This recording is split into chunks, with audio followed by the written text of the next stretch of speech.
The content of this recording is for informational purposes only and is not intended to be legal or therapeutic advice. Help make the School of Custody great by sharing input on important topics that you would like to hear in the future in the comments or by visiting our website at schoolofcustody.com. Parents, do you have a former partner that tells everybody that will listen that you falsely accuse them of domestic violence? Well, you can tell them that's simply not possible. It's not true. This is how it works. Domestic violence is a criminal act. And when officers are called to a home or somewhere where domestic violence has occurred, they are going to interview the parties, and they're going to interview anybody who is present and might have seen or heard something. If they make a determination that a party perpetrated domestic violence on the person of another, they are going to make an arrest. These charges are pressed by the state. The victim has nothing to do with it. The victim can't keep the officers from making the arrest. It's not the victim's choice. The state makes the decision, and the officers make this decision based on their experience and the evidence and what they figure out from looking at the evidence and talking to the parties. So no, the victim is not making false accusations. Now, if we go on from here, it's very frequent that a criminal defense attorney that's helping a perpetrator of domestic violence get out of the crime will turn around and blame the victim. This is very frequent. This is the number one way that victims are blamed, but it's the number one way that perpetrators get out of the crime that they've committed. They blame the victim. And this is a double insult to a victim, because first they had this crime perpetrated on them, and then somebody's lying about it and telling everybody that they were the one that did it. I know that's difficult. You're not seen, you're not heard, you're not validated, nobody believes you, and you can't protect your children that way.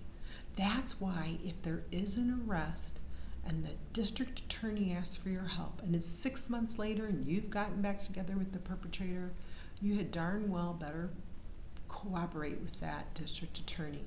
Because if you do, and this occurs again later, and it likely will, then if there's been an arrest, you have a far better chance of keeping custody of your children and being able to protect them. It doesn't get any better. When they lose control and things are escalating, this is when they become more dangerous and more of a threat. Let this sink in. Victims, you are not falsely accusing them. The officers make the determination. And if you are a perpetrator and you really want true healing in your family, own up to what you do instead of blaming the victim. Now let's take this a step further.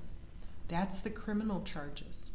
If those are completed, the district attorney convicts the perpetrator, then there's not a discussion in the family court. It's determined that there was domestic violence, and the story's over. Unfortunately, the conviction rates are very low, and because of that, then it's going to be heard in the family court. The standards are different. So beyond a reasonable doubt is the criminal, and in the family court, it's more likely than not. So again, they're going to use the same strategy. They're going to accuse the victim, and it's very gut-wrenching, it's very hard, and it's very emotional, and it's difficult for you as a victim. So this is why you want to participate in the criminal court. And if it gets to the family court, you still want to participate. You still want to tell the truth. Now, there's a misnomer or misbelief by a lot of judges and a lot of attorneys that the victims are making things up to get custody. And while this happens, the percentages that actually occur of somebody making it up to get custody are much lower than what the professionals in the industry believe, the judges and the lawyers and the court evaluators. And the statistics are kept on this by some of the domestic violence organizations. I worked and served in one as a crisis intervention trained volunteer for many years, and this comes up frequently. The other part of it is, as a victim, it's very likely you will never be validated by the court, by the evaluator, by the judges, or anyone else. And it's highly likely that your children are going to be told something that's not really true.